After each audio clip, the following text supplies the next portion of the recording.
அனைவருக்கும் வணக்கம்.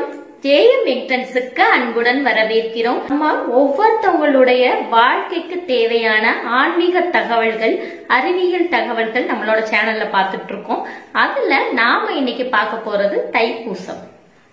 ஆறுமுகமான பொருள் வான்மகிழ வந்தான், அழகன் இவன் முருகனிலும் இனிய பெயர் கொண்டான். ஆறுமுகமான பொருள் வான்மகிழ வந்தான், அழகன் இவன் முருகனிலும் இனிய பெயர் கொண்டான். காலமகள் பெற்ற மகன் கோலமுகம் வாழ்க, காலமகள் பெற்ற மகன் கோலமுகம் வாழ்க.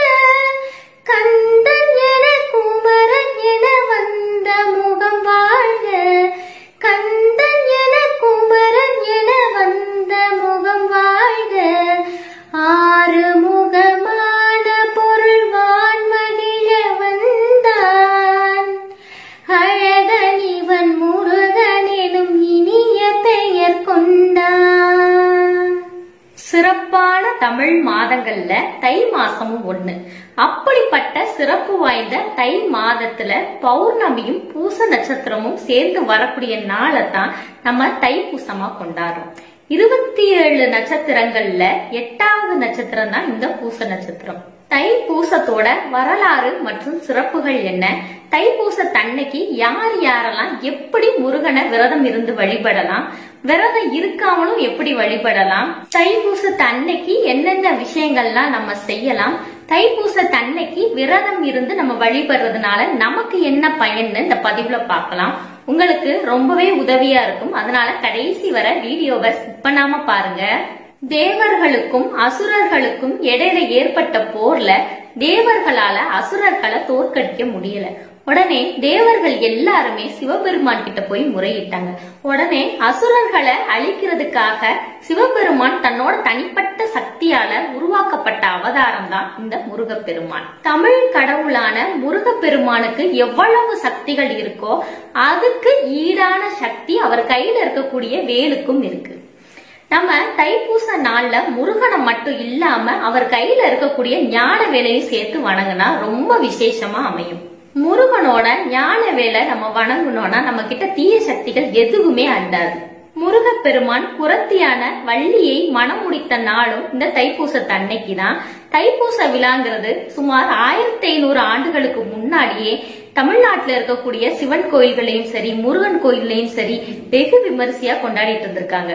தைப்பூசம் மாடி உலகம் பொலிவெய்தன்னு திருஞான சம்பந்தர் பாடியிருக்காரு. தைப்பூசத்தன்னைக்கு பிற்கால சோழர் ஆட்சியில திருவிடை மருதூர் மகாலிங்கேஸ்வரர் கோயில்ல 4 நாட்கள் கூத்து நடத்தி ரொம்ப சிறப்பா கொண்டாடினதா இன்னமும் கல்வெட்டுகள்ல இருந்துட்டு இருக்கு. தைப்பூசத்தன்னைக்கு தான் இந்த உலகமே தோன்றியதா சொல்றாங்க. தைப்பூசத்தன்னைக்கு முருகப்பெருமான் தருகாசுரனை வதம் செய்த ஒரு விழாவா இன்னமும் பழனியில கொண்டாடிட்டு வராங்க. தைப்பூசத்தை அன்னைக்கு முருகப்பெருமான மட்டும் இல்லாம சிவபெருமானையும் சேர்த்து வணங்குறதா நல்லது. ஏன் சிவபெருமானை நம்ம வணங்கணும் அப்படிங்கறதுக்குரிய காரணத்தை பார்க்கலாம். சிவபெருமான் உமாதேவியோட சிதம்பரத்துல ஆனந்த நடனம் ஆடி மக்களுக்கு காட்சி அளித்ததும் இந்த தைப்பூசத்தன்னைக்கு தான். இரணியவர்மன்கிற மன்னன் சிதம்பரத்துக்கு வந்து பல திருப்பணிகள் செஞ்சு நடராஜரை நேருக்கு நேராக தரிசித்ததும் இந்த தைப்பூசத்தன்னைக்கு தான். இந்த காரணங்களுக்காக தான் நம்ம தைப்பூசத்தன்னைக்கு சிவபெருமானையும் சேர்த்து வணங்கணும். வள்ளலார் ராமலிங்க சுவாமிகள் ஒரு தை மாத வெள்ளிக்கிழமை பூச நட்சத்திரத்து அன்னைக்கு தான் ஒளியானார். அதனால வடலூர்ல லட்சக்கணக்கானோர் கூடி வள்ளலார் திருவிழாவா அந்த தைப்பூசத்தன்னைக்கு தான் கொண்டாடுவாங்க. இவ்வளவு சிறப்புகள் வாய்ந்த தைப்பூசம் இந்த வருஷம் 25/1/2024 தமிழ் தேதிக்கு தை 11 வியாழக்கிழமை அன்னைக்கு வருது. பூசம் நட்சத்திரம் 25ஆம் தேதி காலை 9:14 மணிக்கு ஆரம்பிச்சு அடுத்த நாள் 26ஆம் தேதி காலை 11:08 மணி வரை இருக்கு. தைப்பூசத்தன்னைக்கு யார் யாரெல்லாம் விரதம் இருக்கலாம், எப்படி விரதம் இருக்கலாம் அப்படின்றத பார்க்கலாம். சின்ன குழந்தைகள்ல இருந்து பெரியவங்க வர யாருனாலும் இந்த தைப்பூச விரதத்தை இருக்கலாம். குடும்ப ஒற்றுமையாகட்டும், படிப்பு விஷயங்கள் ஆகட்டும், தொழில் விஷயங்கள் ஆகட்டும், இங்க என்ன நினைச்சு முருகப்பெருமான தைப்பூசத்தன்னைக்கு விரதம் இருந்து வேண்டிக்கிறீங்களோ அது அப்படியே நடக்கும். தைப்பூசத்தன்னைக்கு அதிகாலையிலேயே எந்திரிச்சு குளிச்சுட்டு முருகப்பெருமான வேண்டிக்கிட்டு விரதம் இருக்க ஆரம்பிங்க. அன்னைக்கு முழுசும் நீங்க சாப்பிடாம இருக்க முடிஞ்சா சாப்பிடாம விரதம் இருந்துக்கோங்க. இல்லைங்க எங்களால சாப்பிடாமலாம் விரதம் இருக்க முடியாது அப்படின்னு நினைக்கிறவங்க பால், பழங்கள், ஜூஸ் இதெல்லாம் சாப்பிட்டுட்டு நீங்க விரதம் இருக்கலாம்.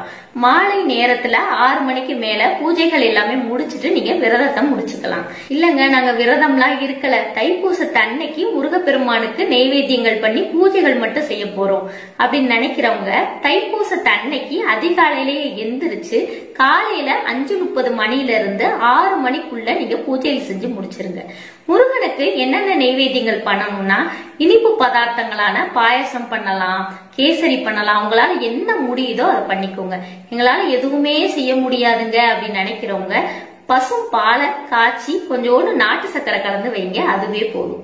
காலையிலலாம் எங்களுக்கு எந்திரிச்சு பூஜைகள் செய்ய முடியாதுங்க, நாங்க சாயங்கால நேரத்துல சாமி கும்பிடணும்னு நினைக்கிறோம் அப்படின்னு நினைக்கிறவங்க சாயங்காலம் 6 மணிக்குள்ள நீங்க முருகனுக்கு பூஜை செஞ்சு முடிக்கலாம். முருகனுக்கு இருக்கக்கூடிய அறுபடை வீடுகள்ல மக்கள் பழனி கோயிலுக்கு தான் அதிக முக்கியத்துவம் கொடுப்பாங்க. காவடி, பால்குடம் மற்ற முருகனுக்கு என்ன வேண்டுதல் வச்சிருக்காங்களோ அவங்க எல்லாருமே மார்கழி மாசம் ஆரம்பத்திலேயே துளசி மாலை போட்டு விரதம் இருக்க ஆரம்பிச்சிருவாங்க. இப்படி விரதம் இருந்தவங்க தை மாத ஆரம்பத்திலேயே நடைப்பயணத்தை ஆரம்பிச்சு பழனி கோயிலுக்கு போய் தன்னோட வேண்டுதலை செலுத்துவாங்க. தைப்பூசத்து அன்னைக்கு தான் தமிழ்நாட்டுல இருக்கக்கூடிய கோவில்கள்ல தெப்ப உற்சவம் நடக்கும். கோவில்ல இருக்கக்கூடிய சாமிய தேர்ல வச்சு வீதி உலா வருவாங்க. இப்போ தைப்பூசத்து அன்னைக்கு நம்ம என்னென்ன விஷயங்கள் செய்யலான்றத பார்க்கலாம். உங்க குழந்தைக்கு காது குத்தாம வச்சிருக்கீங்க, நாங்க நல்ல நாள் பாத்துட்டு இருக்கோம் காது குத்துறதுக்காக அப்படின்னு யோசிக்கிறவங்க தைப்பூசத்தன்னைக்கு நீங்க தாராளமா காது குத்தலாம். விஜயதசமி அன்னைக்கு எங்களால எங்க குழந்தைய ஸ்கூல்ல சேர்க்க முடியலைங்க அப்படின்னு நினைக்கிறவங்க தைப்பூசத்தன்னைக்கு உங்க குழந்தைக்கு தாராளமா அட்மிஷன் போடலாம். புதுசா தொழில் தொடங்கணும்னு நினைக்கிறவங்க தொழில் தொடங்கலாம். நீங்க என்ன ஒரு விஷயம் நீங்க புதுசா ஆரம்பிக்கிறீங்களோ அது எல்லாமே தைப்பூசத்தன்னைக்கு ஆரம்பிக்கலாம்.